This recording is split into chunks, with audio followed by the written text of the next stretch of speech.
So here's our group. Everyone who's got pie has pie. Feel free to come get some while we're talking. I don't care. That's why I brought it. This is a panel about Extra Life, and if you know what Extra Life is, great. If you don't know, I guarantee you've seen us hanging out at these events because we've been doing them for, what, a little over a year now. We've been coming to things. Yeah. CoreCon was really our first one last year where we actually got a table and stuff. And, it's grown. It's gotten better. It's gotten easier for us to promote and do. And we've gathered gamers like, I was just going through the numbers today from this weekend. We've signed up 35 new fundraisers this weekend, people who pledged to Game for Charity this weekend. It brings our total for the year right now. We have 143 people signed up to Game for Charity this year. And I think last year at this time, we were probably at 20 something, So that means, one, that whatever we're doing is working. Probably giving away pie, I'm guessing, right? We also do game giveaways, and and that's something I want to try this year. It's like, well, people like free stuff, right? So let's sign them up, register them. Let's give away Scythe, which was super popular this weekend, and it works. It really does. But you know what else is happening when people sign up for that giveaway? I also get to talk to them for a little bit and say, this is what you're doing. This is what you're signing up for. This is why you're doing it. So. What we wanted to do is, if you have any questions today, we can answer them. We're going to tell you a little bit about our personal stories, because I know myself and Dana, we have a very personal relationship with the Children's Hospital here in Fargo. And Chris is my secretary. I forgot to introduce. This is my first panel ever. I do speak to people. I spoke to like 300 people at Red River High School one time, and I didn't get nervous, but I'm really nervous because I don't want to embarrass myself in front of my great CoreCon crowd. But Dana is my vice president. Chris is my secretary, and he writes things down for us. That's what he does. He scribbles notes. When I show up to meetings. When he shows up. He never comes to meetings, so I don't know really. He's like, and then I text him. I'm like, hey, we need to do this. Check. Hey, we need to do this. Tell this person to do this, and he just does it for me. It's kind of nice. It's like having a personal assistant. But Dana handles things when I can't handle things. Dana does a lot of running around for me. He did a lot for me this weekend. So, yeah, this is the Extra Life Guild, and I suppose I didn't even introduce myself. No, you didn't. Yeah, that's funny. How are you? I who am I?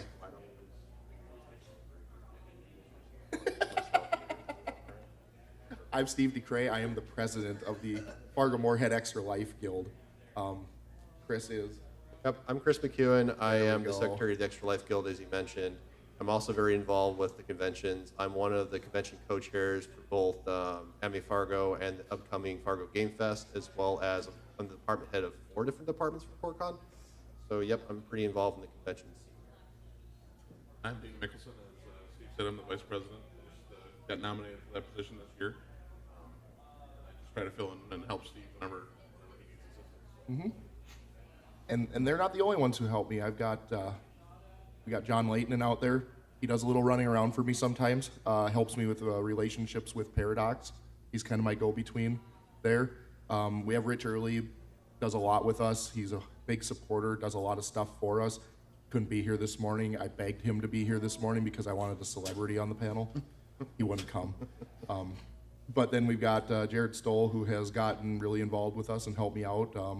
And he did some running around for me this weekend. You watched the table while my car was broken down, and I had to pay $500 so I could get mobile again, which was really awesome.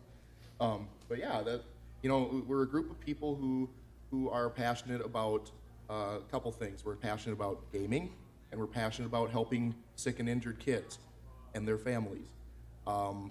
And that's really why we do this, and it's what we're here to promote and reach out and grow this thing.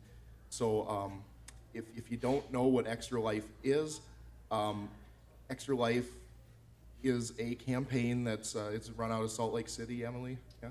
Yeah, Children's Miracle Yeah. Hospital. I forgot to introduce Emily. She's our CMN rep. She does a lot of stuff for me. Like one time we had a meeting where I did bring pie, and we didn't have any forks. And I told her to run back to the hospital and get forks, and she did it. Like, It was pretty crazy. I felt bad because like I felt like I was ordering her around, but she's happy to help. But yeah, she does a lot of stuff for us. She's the reason we have all these cool flyers, posters, things like that. But yeah, Chris, why don't you tell them more about it? Tell them overall, what is the Extra Life campaign? Tell them how it works. Kind of explain the details for people who might not know. Yeah, sure, absolutely. So Extra Life Game Day, I don't remember. It's usually November of every year. So November 4th. thank you very much. November 4th, 2017. That is the recommended game day, although you can game on a different day because historically that date's been very bad for me. I've often done my game days in December. So you can choose a game day where you game for however long you want, but the preferred marathon length is 24 hours. And every year we raise money for charity around this marathon. Each one of us has raised over $1,000 in the past year, which is awesome. But you can also raise whatever amount you see fit, whatever you're able to. A lot of our gamers raise only $25, but that's still greatly used, greatly appreciated, and all help and all participation. We're very excited that we have so many people invested in the community involved. Yeah. I told a few people yesterday, they signed up and they're like, well, what if I can only raise $25? And I said, well, you're new. That's $25 more than we had last year, so it helps. You know, it doesn't matter what you raise. If you raise $10, you know what? It's going to help people. You raise $10,000, you know, it all goes to the same place. It all goes to our local hospital and helps local kids and families. So, you know, don't feel bad about your fundraising skills. You know, it's something you have to work on and get good at. Dan's got a finger up. I'd also mention that if you're only raising $10, it's actually $10 that's going to the hospital. Yep. Right to the hospital. No administrative fees. No CEO in God knows where is getting your money. It's going to help people like my daughter, Dana's son, and you know, we'll tell you a little bit about them because it kind of gets you that personal connection of why we do this. So I'm going to have Dana start. Tell me about your son and tell your story a little bit and tell everyone why you do what you do for Extra Life. Sure. Well, last October, we had we ran into a scare. It was not something we were prepared for, but I have two boys, a 10-year-old and a 6-year-old. And last October, during his school, they had a half-mile run. And after that, my son was complaining that he had a really, really bad headache, and he was vomiting. So, thankfully that day, my wife had to come in and pick up my older son for a dental appointment. Nurse let her know that, hey, we've got your younger son in here. So she picked him up, canceled the dentist appointment, thought maybe he had the flu or something like that, brought him home, and the cycle just kept repeating. He was in pain to the point where he would vomit, then he would almost go catatonic. So she decided, hey, let's bring him into the walk-in, see what happens. And so we she brought him into Sanford walk-in. I was at work, and she just let me know she was heading over there. And when she brought him in, they took his vitals. Things looked all right, but something else was wrong. So they took him from the walk-in clinic to the ER. And at that point in time, she called me, let me know that, hey, we're on our way to the ER. So I met them over there downtown. And after just doing some labs and some normal tests when they bring them in, the doctor on staff decided to do a CT scan. And after coming back from that CT scan, he let us know that our son had a brain hemorrhage. And he's not a specialist in that, so he said, we're not sure if this is a tumor, we're not sure if it's fistula, or there's some other things, so they called in a pediatric neurologist. She came in and basically explained that what he has is called an AVM, which is an arteriovenous malformation. And basically what it is you have arteries, you have veins, arteries supply blood, and veins take the blood back through the heart and through the lungs to reoxygenate. Well, arteries are designed to be high pressure. Veins are not high pressure. So what happens is that when blood goes into the tissue, that's kind of a buffer zone. And so what happens is that the vein and the artery meet. And so you've got high pressure blood going right into the veins. So what happened is he developed an aneurysm. That aneurysm started to leak. And so he was starting bleeding and had the hemorrhage in his brain. At that point in time, they had to put a hole in his skull to drain the excess spinal fluid, reduce the pressure. And thankfully, at the at Sanford, we have a vascular neurosurgeon who was able to run a catheter up from the femoral artery into his brain, and then they injected an embolizing agent into the AVM, which stopped blood flow. At that point in time, they did a craniotomy and then removed the excess blood from his brain, and then we sat in the PICU for about 7 days. Thankfully, he did extremely well. We had no complications. The staff was absolutely fantastic. And we spent another 4 days in just the regular peds wing. He's really made a full recovery. We did have some quite a bit of follow-up care, just with physical therapy, which he's a normal kid for all intents and purposes. However, when they did another angiogram, they saw that the AVM was starting to reform. We were prepared for that because it's something that just happens. So they did another procedure to embolize a majority of that AVM, and they got about 80% of it to slow the blood flow. And they're going to look at it in 3 months from now to see what they can do. The cool thing is that because Sanford has that vascular neurosurgeon, this was a procedure they were able to do in a day. He spent a day in the PICU and he was home and back to doing normal things. And so we're looking at 3 months. There's possibly some additional things they may do, which maybe involve radiosurgery. I'm not sure if we're going to be able to do that here in Fargo, but there's just a couple different things. But anyway, I will say the staff at the Children's Hospital, whether it's the nurses, the doctors, the child life specialists, they come in, every room's outfitted with an Xbox 360. I'm not sure what they're going to have at the new hospital, but I mean, it's just those kinds of things that, you're in a hospital, but they make you feel like you're kind of home. And I think Steve spent a lot more time there than I did, so I think he could probably call it a home. Yeah.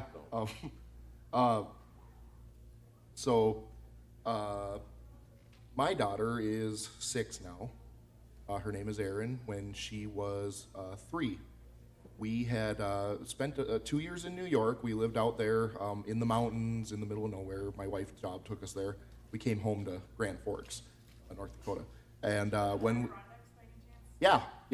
it's called Saranac Lake. It was literally a cabin in the woods. Like, they exist. Like, people live there.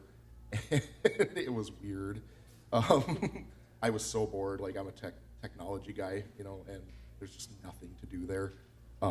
But if you're outdoorsy, it's great. So I'm not saying you can't go there, but if you like hiking and boating and canoeing, go ahead, go nuts. But we moved back to Grand Forks, and the whole way home from New York to Grand Forks, our daughter was kind of lethargic, like this, kind of like fluish, throwing up, not eating, just not feeling good. And we were like, oh, maybe we couldn't pin it down. We were like, oh, maybe she's confused about what's going on because she was only 3, trying to process that. Maybe she didn't understand. Maybe she just had the flu, and we got her home, and we spent a day, kind of organizing our apartment when we moved in, and we didn't even unpack the boxes, but all of a sudden we found her on the floor of the bathroom. Oh crap, what's going on?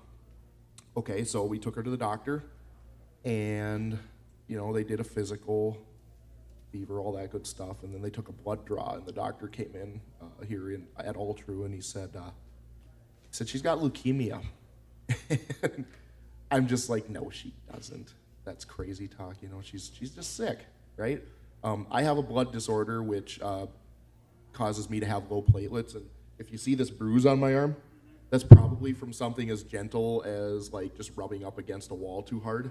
That's what happens to me. It's not anemia, it's called low platelets. I don't clot, basically, very well. So I passed that on to Erin. We live with it, we deal with it. But then apparently I have a gene that mutated into acute myeloid leukemia, which it's life-threatening. That's the end, right? There is no cure for this cancer. The only way to treat it is to get a bone marrow transplant, and if you don't get a bone marrow transplant, you die. That was all there is to it. So they sent us down to Dr. Kabrinsky here in Fargo. He's one of the best pediatric oncologists, I'm going to say, in the world, because he's the only one I've ever met, but he's the best one I've ever met, and I can't imagine there's other ones in the world better than him. I just can't. But he he came in and, he told us it was AML. And he said, she's really far gone. This cancer it's all through her bone marrow. We're going to start chemo. And if the chemo doesn't take within this first week, you guys need to start thinking about some end-of-life options for your child. And it's an amazingly horrible thing to have said to you as a dad, that my kid's gonna die. How do you process that, right? I went in the bathroom and I threw up. That was the first thing I did. And then I kind of punched the air a little bit, swore a little bit, and then I left the hospital. I was gone. It's like, I can't believe what's going on right now, right? Went and saw some friends. I ran over to Paradox. Crazy enough, I went over to Paradox and said hi to Rich and told him what's going on, and and they were happy to see me back because this was the first time I'd been there since I got back, and then I told him what's going on, and he's like, oh my God, and he didn't know what to say to me. And it's weird that I went to a comic shop, isn't it? That's a goofy thing to do, but really, for a lot of us, that's family, that's a home. We spend a lot of time there. We built a lot of relationships there. It's a place that we go, and those guys they're part of our family, it's part of our lives. And then I went back to the hospital, and then it was time to put the work boots on. My wife was working in Grand Forks, so she would work up there. She'd put in 12-hour days, and then she'd come down to Fargo on the weekends so I could go sleep at a friend's house, just sleep. Because what happened was, when you're getting bone marrow, when they're trying to kill your bone marrow is what they're trying to do. So they have to run you through these intense chemo treatments, and you cannot leave your hospital room. A cold will kill you. A cold will put you in the ICU. You will die. You'll get pneumonia, stuff like that. So imagine a 3-year-old who all they want to do is play. They just want to go out, have fun, run around. She's hooked up to machines, tubes and everything, getting fed through a stomach tube. And she can't do anything but lay in a bed. And I'm the dad. And you know how, if any of you have kids, you know how toddlers can get? And they can be yeah. And, She gets into a lot of stuff. exactly. And they constantly, I want to do this, I want to do this, I want to do this. Well, okay, how do you do that? You help them do something or distract them. I couldn't. I'm sitting there in a chair. Sorry, you have a PICC line hooked up to your heart right now. You have a G-tube in your stomach. I can't let you go run around. I don't know how to explain this to you because you're 3 and you don't understand what I'm talking about. And we lived there from May until September of 2014 while she underwent chemo treatments. We got very lucky in that we found a bone marrow match within a month. That is not typical, and it was 100%, which is also not typical. And what happens to kids with AML is they have to wait too long for their bone marrow transplant, and they die from that chemo. Either the cancer comes back and they can't get rid of it, or the chemo makes their body give out. And then they just pass on. That's how it works. If you don't get a transplant, it's a death sentence. So we got on the match, we got notified of our match, but the whole time we stayed at Sanford, it was like home, as much as you can have home in a hospital room. We had our child life staff, they'd come and they'd say, hey, Steve, you want to run down to Sweeto Burrito and eat something? We'll sit with Erin and watch a movie. I'm like, thank you, We have a doll here. We're going to do a procedure to Erin today, and we're going to show her with this teaching doll how it's going to work so she can kind of understand what's about to happen to her. We're going to, what else? You guys want to watch some movies? Here's some movies. You guys want to play video games? Here, please do. Me and Erin would play video games. It is kind of fun. That was one where, we taught her love of video games in the hospital. I mean, she plays video games with me all the time now. It's something we do together. We build Legos. We have tons of Legos. That's a good activity for the hospital room. And Child Life would just drop off presents every now and then. Just brighten your day. Maybe you're having a crappy day. In comes someone with a new doll or something, just to make your kid happy for 5 minutes. That's all that matters. They have equipment there that helps those kids. They supply that. They supply a lot of the things to the NICU, the little preemie babies. They need specialized equipment, and Children's Miracle Network does a lot of the work to get them those supplies. So that's why we do Extra Life. That's why I'm the president of this. That's why I tell you people, please come and join us. Please help us raise money, because it helps people like me. It helps people like Dana. Chris doesn't have kids yet. Gonna have kids someday, Chris? Do you think you might? Sure. Sure. You know what? What happens if something's wrong with your kid? You know, you're gonna want that hospital there. You're gonna want that support. That's why. You know, it might not be affecting you right now. It could affect you in the future. It will affect someone you know, I guarantee it. You all know somebody with a child who's probably been at Sanford Children's Hospital, I'm gonna guess. That's just, maybe you don't, fine, I'm assuming, but. Yeah, my nephew's been at Gillette. Same thing. Gillette is also a children's hospital that Children's Miracle Network supports. Same thing. We all probably know somebody, and it's important for us to support these hospitals, because without us doing this, they don't get enough of the support they need, you know. And I'm gonna get just a little political here, but they don't do the National Institutes of Health, places like that, the funding from the federal level, from the state level, it's not enough to help our kids. And it's funny that out of all the people in this world, the kids are on the bottom rung for some reason. I've seen the numbers. I work with a cancer research foundation as well. I've seen the numbers. It's sickening. It's something like, I don't know, it was something like 7% of federal funding for health goes to childhood cancer. It's like they just write them off, you know. It's like, oh, they're kids, they'll pull through. It's like, what, really? Come on, guys. You know, yeah. I'm sorry. I'm a cancer researcher, and I know you mean well. Oh, sure, go ahead. I'm sorry for your daughter that must be incredibly bruised. I know with the bone marrow transplants, the odds, it's hard. And cancer researcher, I was able to be luckily on a team at one point with one of the drugs that increase the lifespan.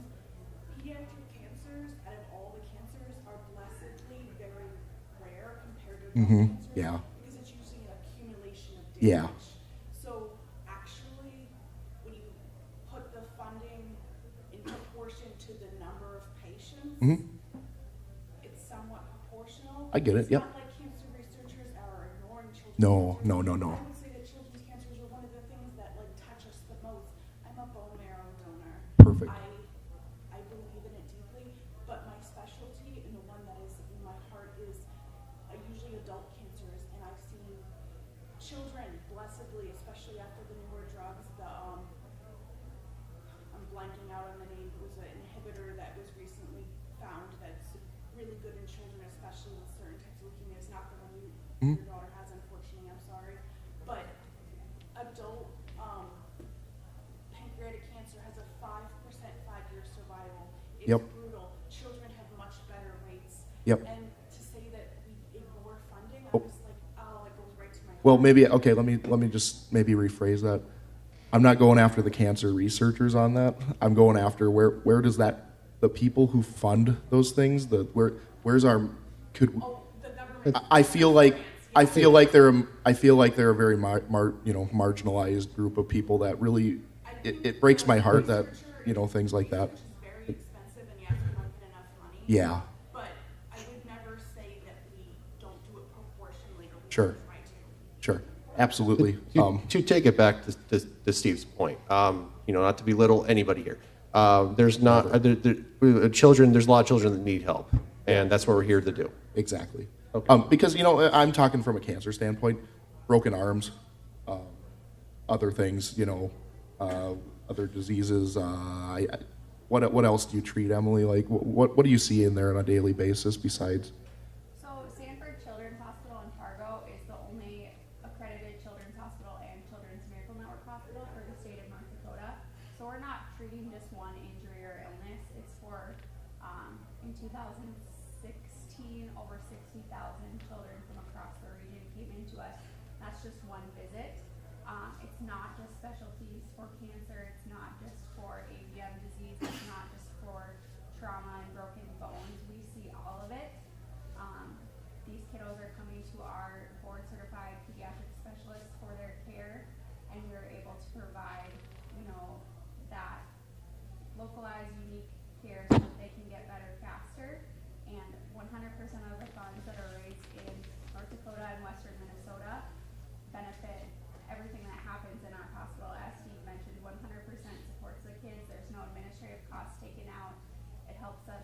to purchase life-saving medical equipment. It helps to fund special programs like Child Life.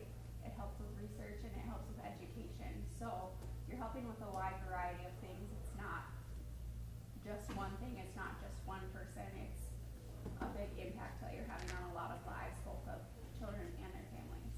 So your Game for Life stays local, Absolutely, Yeah. 100%. not a national group. Yep. No. And back to you, I do appreciate you bringing that up because I do enjoy conversation, not argument. So it was very nice of you to stand up and say that. So thank you. Okay. I'm very proud of the institute I worked at. Absolutely.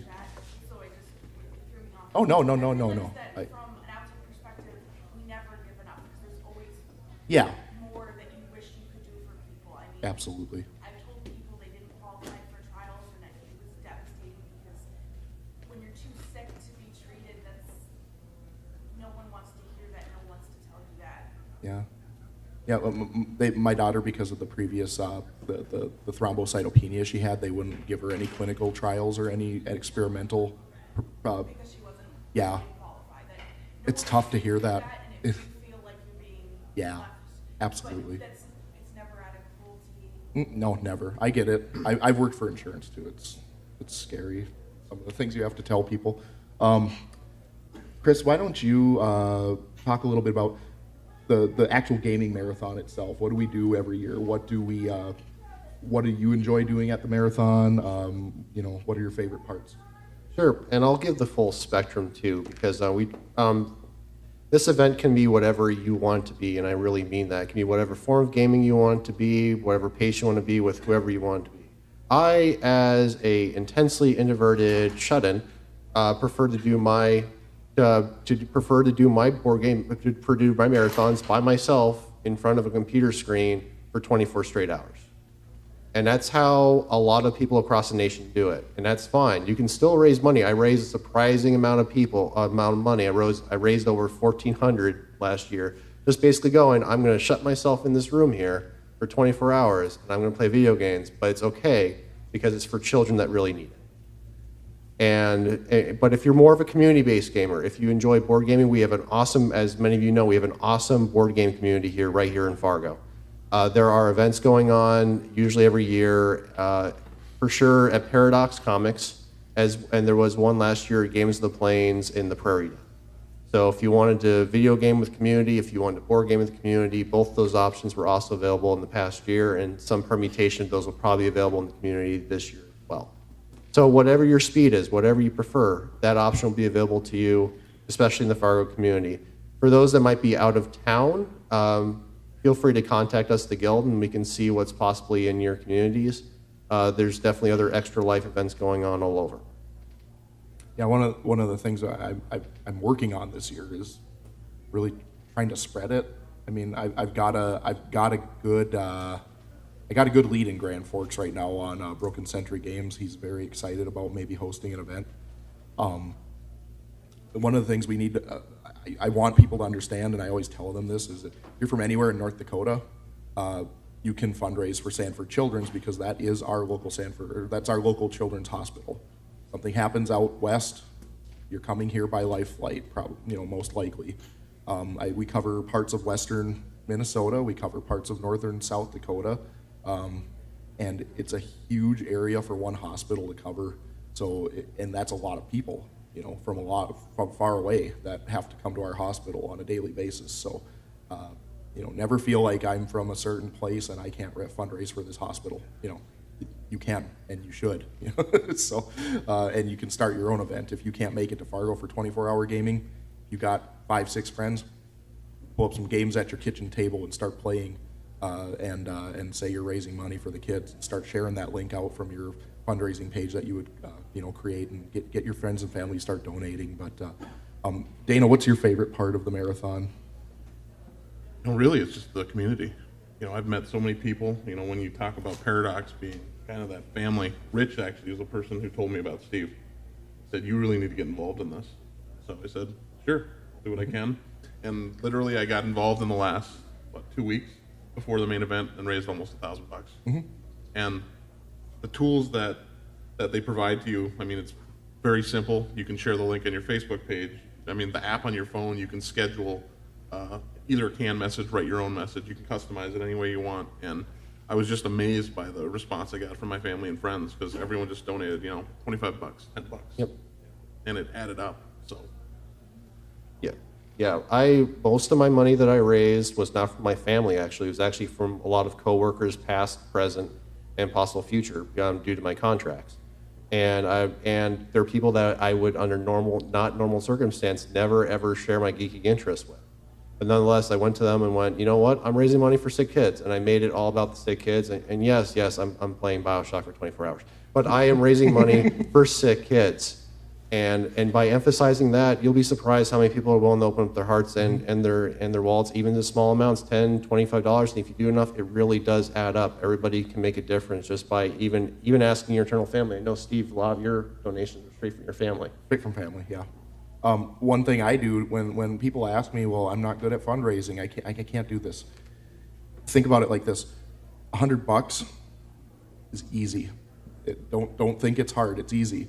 We all have, hopefully, and we don't all have, but some of us do, if we're lucky enough to. I don't want to, if someone out there doesn't have their family, I don't want to offend them right now, but a lot of us have immediate friends, immediate family that are probably more than willing to give you $20 for a fundraiser. You get 5 of those people, that's $100. You're done, easy peasy.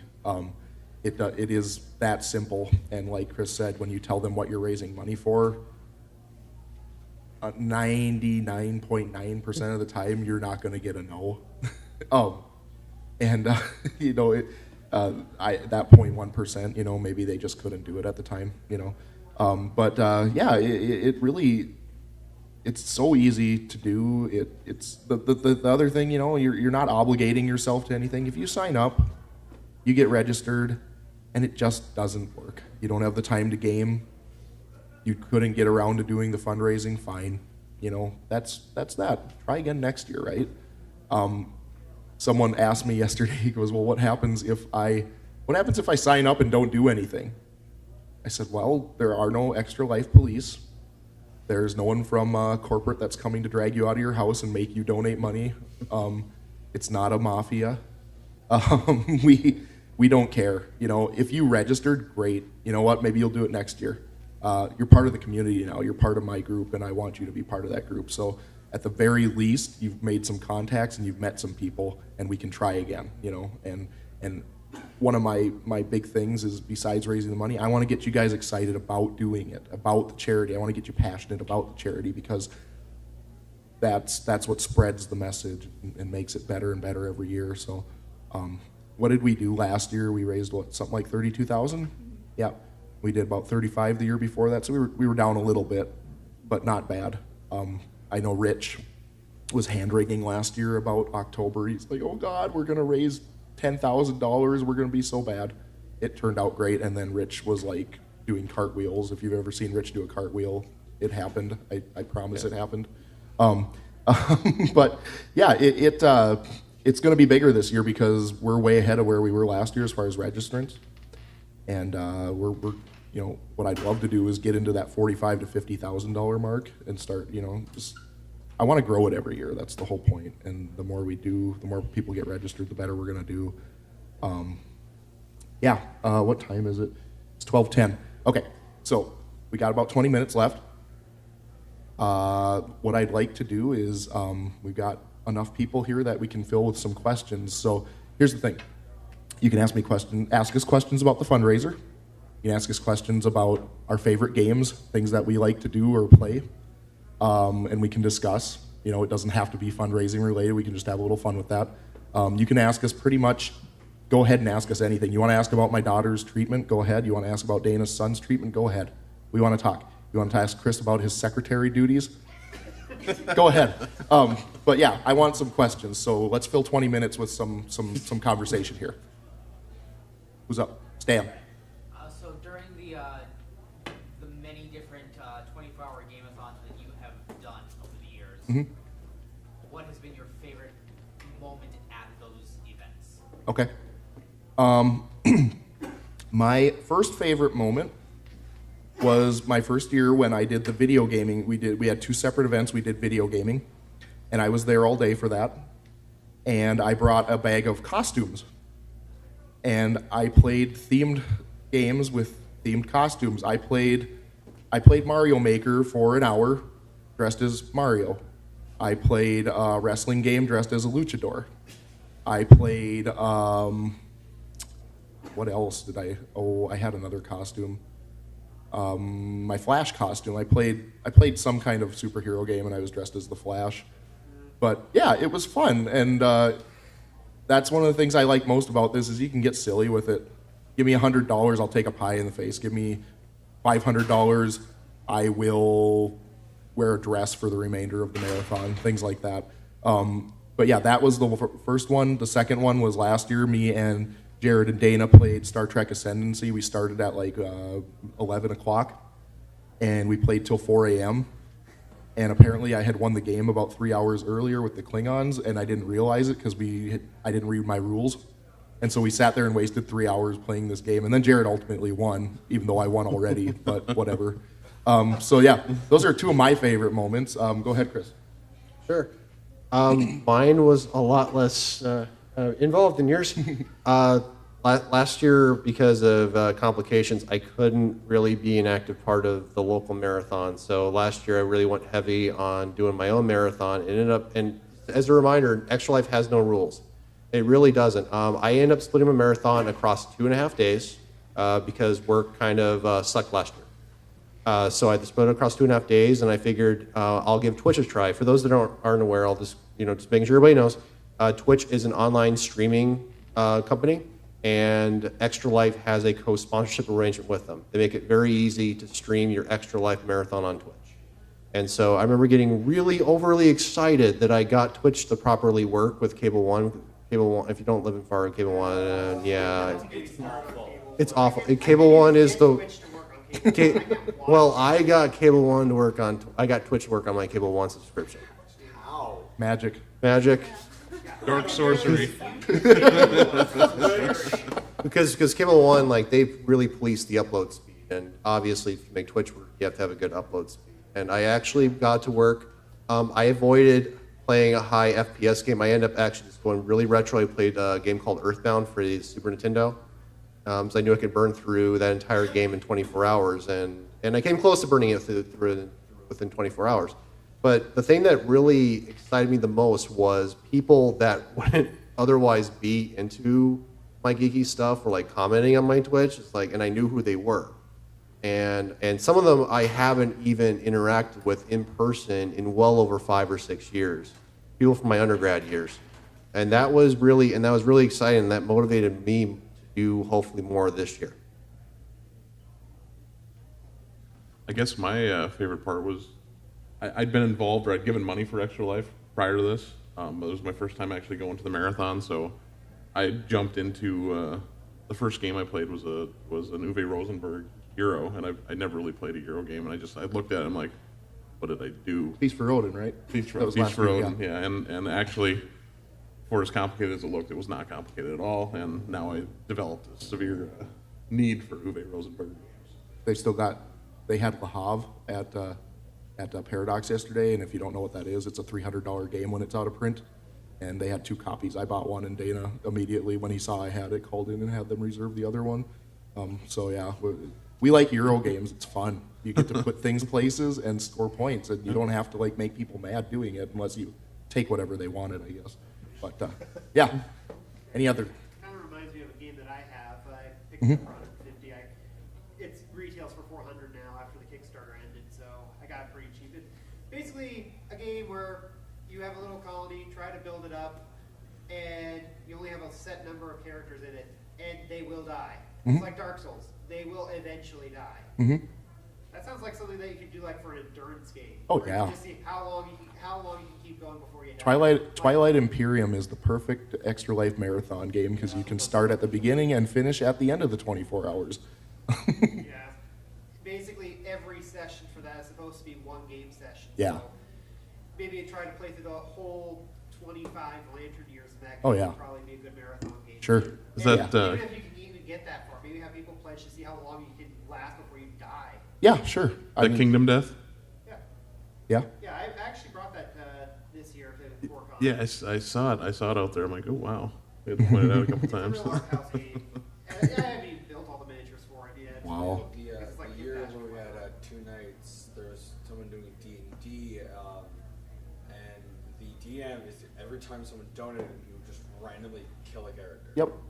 Oh, that Yep. reminds I me gave of them how much? George R.R. Martin style. I gave them. We did another event, and I gave them something like $60 to put a dragon in the dungeon for these Yeah. low-level characters, just to be a jerk.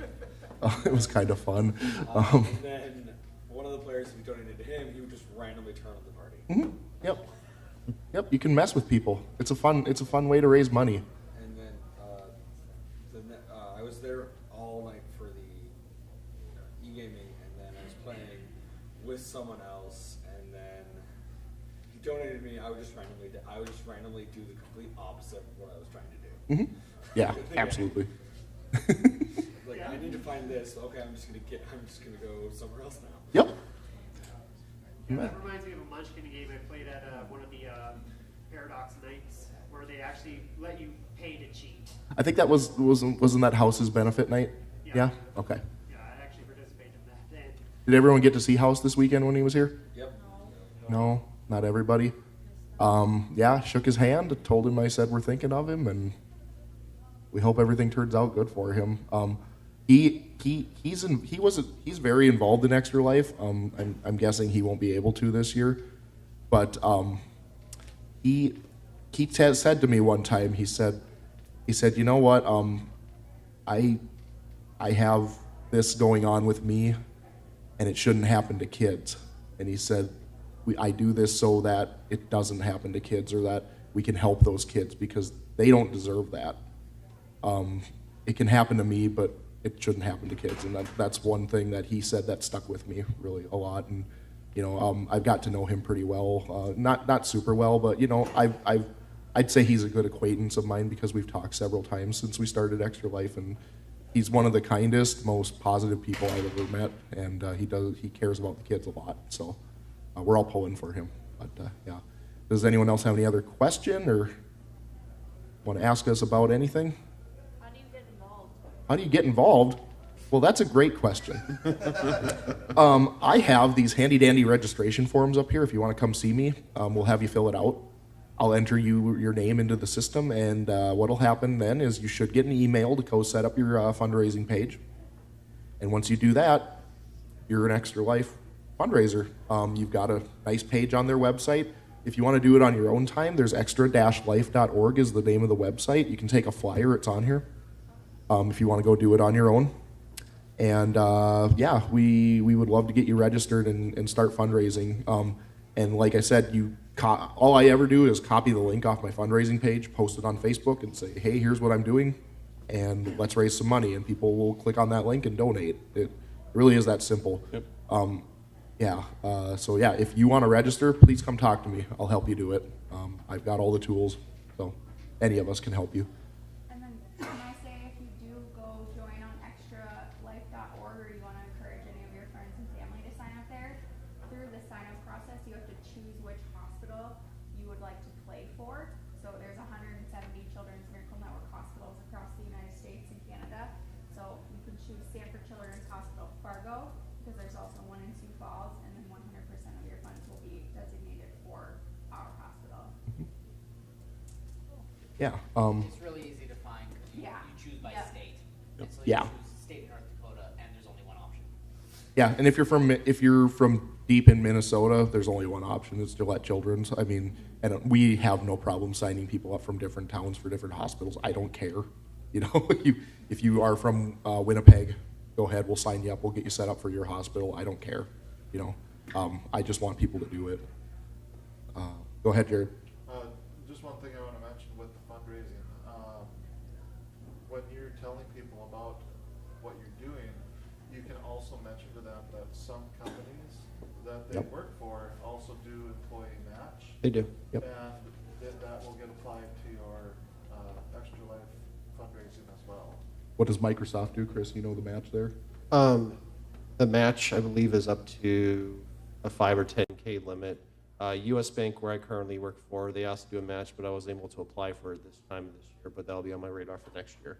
So if you do work for a company that's very fortunate to give an employee match, definitely pursue it. If you know of a friend that works for a company that's able to somehow match your donation, ask them. You may be surprised as well. They might be able to figure that out. Microsoft does a 100% match of all funds raised for everyone who raises money at their, an employee that raises their money. So if you guys know Microsoft employees, please get them involved because they get to double their donations every year. So yeah, fantastic. Microsoft is awesome about that. Yep, one of our extra lifers, Sarah Danielson Ruddy, aka some of you know her as Kitten. She, I forget whether it's her company or her mom's company that does a 100% match of what she raises, and it's not even just what she donates personally, what she raises as well. So so feel free to ask around. Yeah. Swanson Health Products, I'm not sure the percentage, but they do also match There you go. donations. So if you know anyone that works at Swanson Health Yep. Products, Yep. Okay. Anything else? Anyone want to hear us talk about anything other than fundraising? You want our opinions on something that happened recently in pop culture, movies? Go ahead. That's it. You were first. Go ahead. What are some of the best games to do the 24 Ah, see, there's a good question. Thanks for? Okay, so my personal favorites are for killing time, Euro games, worker placement. They take forever. They take like 3 hours apiece for a good one. They kill a lot of time, and you have fun doing it the whole time. It's not like you're feeling like you're going through a slog. So those are the ones like I'm into Stone Age. I would play Stone Age for the marathon in a heartbeat because I know I could kill about 3 hours with that. Stuff like that. Like I mentioned earlier, Twilight Imperium, you can start at 8 a.m. and finish at 8 a.m. the next morning because that's how long it takes. What do you think? For video games, I found it best to play whatever you want to play. Whatever you can tolerate for the longest period of time. Obviously, it's your marathon. You have fun with it. In video gaming, it's easy to pick your favorite and just go with it. I decided in this case last year, a lot of my donations are raised from coworkers and people with families and small kids. So I went out of my way to pick something that was E-rated. So that was my only consideration. But that was because I was streaming it on Twitch. Obviously, if you're not streaming it on Twitch, you can play whatever you want. There's no real rules. Just obviously just be considerate if you do stream it on Twitch to the people you donate and the people that might be watching as well. And if they don't care, then you don't have to care. Nice. Dana, how do you like to kill time? Well, I know that for video games, generally stuff like Fallout, things like Skyrim, things that people have dumped their entire life into already, easy to throw 24 hours at a game like that. Euro games, just like Steve said, and we just did our trial run through of a 4-player TI game yesterday. It is coming out. I think it's coming out on the 4th, I believe. We're going to do it. TI3. We'll do TI3. it. Oh, yeah. You go ahead. I experienced that Twilight Imperium yesterday. And the question I have is, does setup time include in the 24-hour Yes. game? Yes, it does. Well, that Anytime you're touching that game, it counts. So, Yep. Have you ever thought about multi-co-op, online gaming? Oh, yeah. Oh, You can, absolutely. you certainly yeah. can. If you, that'd be definitely a way you can build a community without even leaving your abode or wherever you're at. You can definitely, and you can definitely. Jared Burhow played Knights of the Old Republic for 24 hours one year. that's what I was Yeah, MMOs are perfect for a gaming marathon because then you're at least talking to people while you're playing, hopefully. Yep. I know of a group of people that literally played one of the Call of Duty games for literally just an online match, stream of online matches for 24 straight hours. is there ethical requirements that must be met during fundraising? Such as? Like, what do you mean? Language, Okay. alcohol So here's the consumption, thing. Stuff like that. Here's the thing. We're raising money for kids. I understand that. I would hope that if you're broadcasting yourself I'm gaming, not saying broadcast. okay, if you're not broadcasting yourself, go Is there nanas. any I don't rules or care. Stipulations like, No. can you drink alcohol while you Absolutely you can. Okay, I was just Yeah. seeing if Well- to things Don't do it on a stream. Don't do it on a stream. That's the recommended. Extra Life. As long as you're not I am Don't pretty. do it at Paradox. I used to work in corporate public relations, and so I know Extra Life's media kit pretty well. Yep. Basically, they really don't have a whole lot of rules. It's just that they ask you to be considerate. Yeah. Especially if you are streaming it and they leave it at that. You're basically they don't rule on a lot of stuff like that. There was a dude playing a shooter at Paradox. Was it Paradox? Yep. Somewhere. I was watching a stream. I heard someone. I don't know. They were playing some shooter and they were dropping F-bombs on their Extra Life stream, and I'm just like, probably not. Don't do something like that because people are watching you and they know what you're doing and why you're doing it, and then you're sitting there swearing at people online. Probably not a good idea. But if you're not broadcasting, if you're doing it with your friends in your house, I don't care what you can all game naked for all I care. But, yeah. 24 hours of strip poker. Oh my God. That's the other thing. If you're going to consume alcohol during the marathon, it is 24 hours. If you're going to do the full 24 hours, probably not the best idea, or you got to pace yourself. Yeah. So Pace yourself or wait till the very end. there you go. Yep. The last 5 hours just. I think you have a question there? We'll get him. What's your thoughts about the Adam West dying yesterday? Oh God. Yeah, that's a good question. Adam West died yesterday. Adam West passed away. Mm-hmm. Yeah. From leukemia. Yeah, oddly enough, that I was talking about leukemia earlier.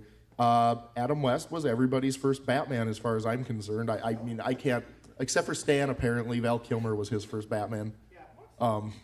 Yeah, I know, he's lying. Everybody watched Adam West when they were little. He's Batman in a lot of our eyes. He's where we started because he was the kid-friendly version, right? And it's sad, isn't it? Like, it is. He was doing was voicing Batman Yeah. in the next animated movie that he was working on, Yeah. making a TV show. And he never quit. He embraced that Batman role, didn't he? Like he was Batman, and I'm Adam West, and I'm Batman. Dang it, Also the mayor of Quahog.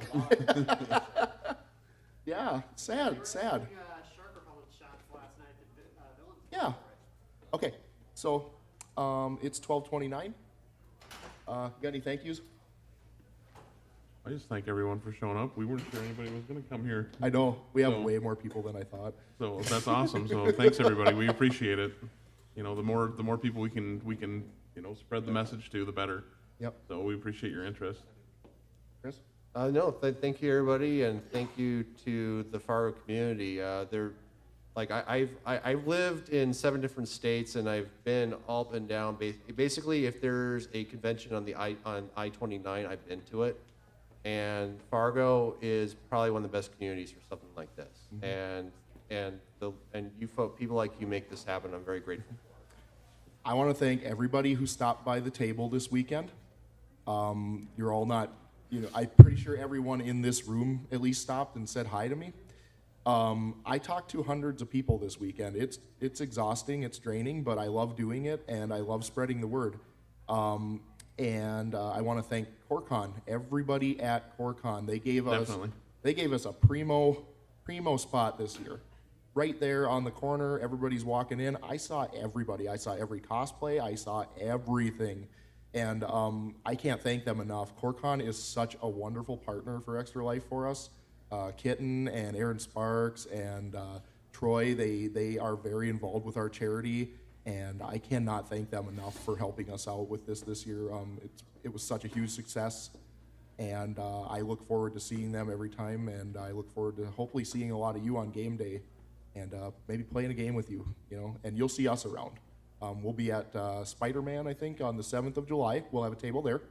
Probably give away some Spider-Man pop figurines because I like pop figurines and I like giving them away. And I think after that is probably ValleyCon is the next big one we'll be at. So we'll have a table there because we do all the cons. We see all of you guys. What about Anime Fargo? He'll be. What do you think? Anime Fargo? Good. He says yes, so that's what we're doing. No, we'll do it. Absolutely. I don't think I was at Anime Fargo last year. Did we have a table? Good. I pulled Okay. one together. Okay, well, we'll do it. We'll put some effort into it this year. Okay? We'll do it. Yeah. Go ahead. I only had one question. Yeah, go ahead. During the 24-hour gaming, can we switch games? Absolutely. Yes, you can. You I can. want to make sure that it's like No. Don't play one game for 24 hours. It's Like hard. I said, to really stress this, there are very limited rules with how you can do your Extra Life Marathon. All right, guys. Yep. Thank you so much for coming. We are very appreciative. We are very appreciative of CoreCon and everybody here. We have pie still. Please come get pie before I go home, because then I got to take pies home and eat them.